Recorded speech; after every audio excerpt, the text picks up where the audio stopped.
ಪಾಪ ಯಾರಿಗೂ ರಾತ್ರಿ ಒಬ್ಬರಿಗೆ ಮಲ್ಗಕ್ಕೆ ಬಹಳ ಕಷ್ಟ ಆಗ್ತಿದೆ ಅನ್ಸುತ್ತೆ.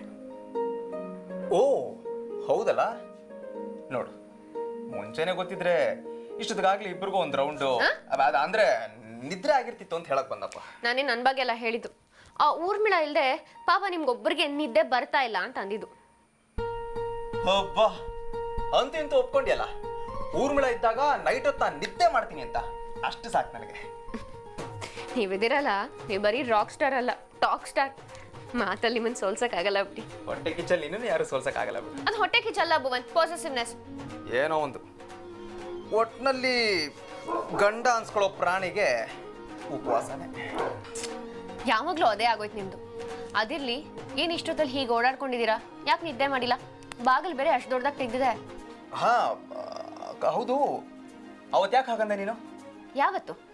ಅದೇ ಅವತ್ತು ದಣಿಗಳ ಹತ್ರ ಮಾತಾಡುವಾಗ ಸೊಸೆ ಮಗ ಅಂತೆಲ್ಲ. ಅದು ಅದು ಯಾಕಂದ್ರೆ ನಾನು ಅವ್ರ ಸೊಸೆ, ಅದಕ್ಕೆ. ಅಲ್ಲ, ಅವ್ರು ನಿನ್ನ ಸೊಸೆ ಅಂತ ಅನ್ಕೊಂಡಿದ್ದಾರೆ ಕರೆಕ್ಟು, ಆದ್ರೆ ನನ್ನ ಬಗ್ಗೆ ಅಂದ್ರೆ ಮಗ ಸೊಸೆ ಅಂತೆಲ್ಲ ನಮ್ಮಿಬ್ರನ್ನ ಸೇರಿಸ್ಕೊಂಡಿಲ್ಲ, ಅದೇ ಯಾಕೆ ಅಂತ. ಅದೇ ಭುವನ್, ಅವ್ರ ರಿಯಾಕ್ಷನ್ ಹೇಗಿರುತ್ತೆ ಅಂತ ತಿಳ್ಕೊಬೇಕಾಗಿತ್ತು. ಇವತ್ತನ ನಾಳೆ ಸತ್ಯ ಗೊತ್ತಾಗ್ಲೇಬೇಕಲ್ಲ, ಅದಕ್ಕೆ ಹೇಳ್ದೆ ಅಷ್ಟೆ. ಅದನ್ನ ಹಾಗ ಹೇಳೋದು ಶ್ರದ್ಧಾ. ಮೊದಲೇ ಅವ್ರ ಮಗ ಮಗ ಅಂತ ಉಸಿರಲ್ಲಿ ಉಸಿರಿಟ್ಟು ಕನ್ವರ್ಸ್ತಾ ಇರ್ತಾರೆ. ಅಂಥದ್ರಲ್ಲಿ ನೀನು ನನ್ನನ್ನು ಮಗ ಅಂತ ಹೇಳಿದ್ರೆ ಅವ್ರಿಗೆ ಹೇಗಾಗಬೇಡ ಹೇಳು? ನಾನೇ ಒಂದು ಸೆಕೆಂಡು ನಡ್ಗೋದೆ. ವಯಸ್ಸಾಗಿರೋ ಜೀವ ಅದು, ಏನಾದರೂ ಹೆಚ್ಚು ಕಮ್ಮಿ ಆದರೆ. ಅದೇ ಭುವನ್, ನಾನು ನೀವು ಗಂಡ ಹೆಂಡತಿ ಅನ್ನೋದನ್ನು ನೇರವಾಗಿ ಹೇಳೋ ಬದಲು ಹಾಗೆ ಹೇಳಿದೆ. ಅಕಸ್ಮಾತಾಗಿ ಅರ್ಥ ಆದರೆ ಅರ್ಥ ಮಾಡ್ಕೊಳ್ಳಿ ಅಂತ. ನೀವೇನು ಅವ್ರ ಪರ ಇಷ್ಟೊಂದು ಮಾತಾಡ್ತಿದ್ದೀರಾ? ನೀವು ಅವ್ರಿಗೆ ಇಷ್ಟೊಂದು ಕಾಳಜಿ ಮಾಡೋದು ನೋಡಿದ್ರೆ ನೀವೇ ಅವ್ರಿಗೆ ನಿಜವಾದ ಮಗ ನೀನು ಅಂತ ಅನಿಸುತ್ತೆ. ಅಲ್ಲ, ಅವ್ರ ಪಾಲಿಗೆ ಸದ್ಯಕ್ಕೆ ನಾನೇ ಮಗ, ಬಟ್ ಆದರೂ ಅತಿ ಎಕ್ಸೈಟ್ಮೆಂಟಿಂದ ಏನಾದರೂ ಹೆಚ್ಚು ಕಮ್ಮಿ ಆಗುತ್ತೆ ಅನ್ನೋ ಒಂದು ಭಯ ಶ್ರದ್ಧಾ. ಇದೊಂದು ವಿಷಯದಲ್ಲಿ ನೀವು ಅಪ್ಪಾಜಿ ಇಬ್ಬರು ಒಂದೇ ಥರ ನೋಡಿ. ಅವರು ನಿಮ್ಮನ್ನ ತಮ್ಮ ಸ್ವಂತ ಮಗ ಅನ್ನೋ ಹಾಗೆ ನೋಡ್ಕೋತಾರೆ. ನೀವು ನೋಡಿದ್ರೆ ಸರಿಯಾಗಿದ್ದೀರಾ. ಸರಿ, ಮಲ್ಕೊಳ್ಳಿ. ನನಗೇನೋ ಬೇಕು. ನಿಮ್ಗೇನು ಬೇಕು ಅಂತ ನಂಗೆ ಗೊತ್ತು. ಸ್ಟಾಕ್ ಇಲ್ಲ, ಖಾಲಿ. ಬ್ಲ್ಯಾಕ್ ಕಲರ್ ಕೊಡಿ, ಪರವಾಗಿಲ್ಲ. ಎಷ್ಟು ದಿನ ಕೊಟ್ಟಿದ್ದೀನಲ್ಲ, ಏನು ಮಾಡ್ತಿದ್ರಿ? ಕೊಡ್ರಿ ರೀ, ಬಡ್ಡಿ ಸಮೇತ ವಾಪಸ್ ಕೊಡ್ತೀನಿ. ಏನು ಮಾಡೋದಪ್ಪ ಈ ತರಳೆ ಗಂಡಂಗೆ?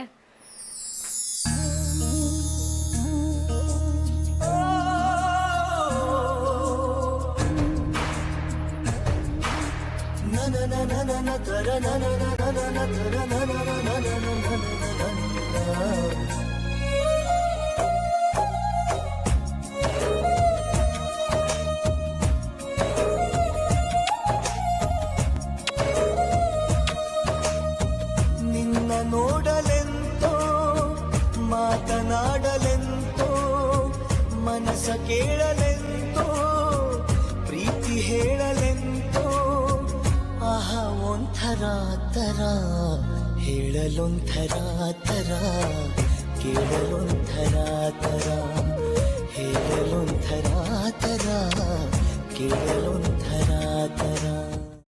ಕೈಮಾ ಲಿವರ್ ಚಕ್ಕಣ ಮಾಡುವ ವಿಧಾನ: ಒಂದು ಬಾಣಲಿಗೆ ಎಣ್ಣೆ, ಈರುಳ್ಳಿ ಹಾಕಿ ಹುರಿದು ಶುಂಠಿ ಬೆಳ್ಳುಳ್ಳಿ ಪೇಸ್ಟ್, ಅರಿಶಿನ, ಪುದೀನ, ಕೊತ್ತಂಬರಿ ಸೊಪ್ಪು, ಲಿವರ್, ನೀರು, ಬೇಯಿಸಿದ ಕೈಮಾ, ಟೊಮ್ಯಾಟೊ ಪ್ಯೂರಿ, ಗರಂ ಮಸಾಲ, ತುಪ್ಪ ಮುಚ್ಚಳ ಮುಚ್ಚಿ ಬೇಯಿಸಿ. ಈಗ ಕೈಮಾ ಲಿವರ್ ಚಾಕಣ ಸವಿಯಲು ಸಿದ್ಧ. ನಮ್ಮ ಇವತ್ತಿನ ಕಾರ್ಯಕ್ರಮದಲ್ಲಿ GFC ಖ್ಯಾತಿಯ ಕೃಷ್ಣಪ್ಪನವರು ಒಳ್ಳೆ ಚಾಕ್ನವನ್ನ ಮಾಡಿ ಕೊಟ್ಟಿದ್ದಾರೆ. ಹೆಂಗಿದೆ ಅಂತ ಎಲ್ಲ ಹೇಳಕ್ಕಾಗಲ್ಲ, ನೀವು ಮಾಡ್ಕೊಂಡ್ರೆ.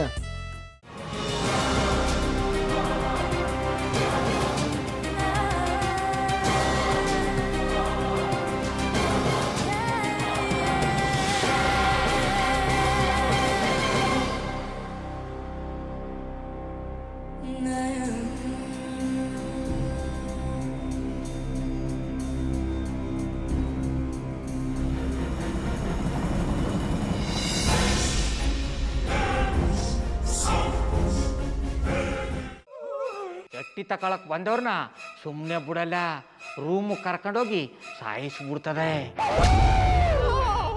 ರೂಮಿಗೆ ಕರ್ಕೊಂಡೋಗಿ ಯಾಕೆ ಸಾಯಿಸ್ತಾಳೆ?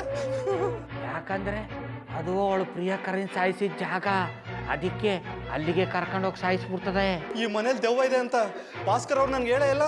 ಅವ್ರ ಹಟ್ಟಿಲಿ ವಾಸ ಆಗಿದ್ರ ತಾನೆ ಹೇಳಕ. ಹಟ್ಟಿಲಿ ವಾಸ ಆಗಿರೋರ್ನ ಯಾನು ಮಾಡಲ್ಲ, ಆದ್ರೆ ಹಟ್ಟಿ ತಕೊಳಕ್ ಬಂದವ್ರನ್ನ ಅದು ಸುಮ್ಮನೆ ಬಿಡಲ್ಲ ಬಿಡಲ್ಲ ಬಿಡಲ್ಲ. ಇದನ್ನೆಲ್ಲ ಹೇಳ್ತಿದ್ಯಲ್ಲ, ನೀ ಯಾರು? ನಾನು ಹಟ್ಟಿ ವಾಚ್ಮ್ಯಾನು. ನಾನು ಅರ್ಜೆಂಟಾಗಿ ರಾಮನಗರ ಹೋಗಬೇಕು. ನೀನು ವೆಹಿಕಲ್ ಕಳಿಸ್ತೀಯಾ? ಅಷ್ಟೇ ತಾನೇ, ಎಷ್ಟು ಗಂಟೆಗೆ ಅಂತ ಹೇಳಿ ಕಳಿಸ್ತೀನಿ.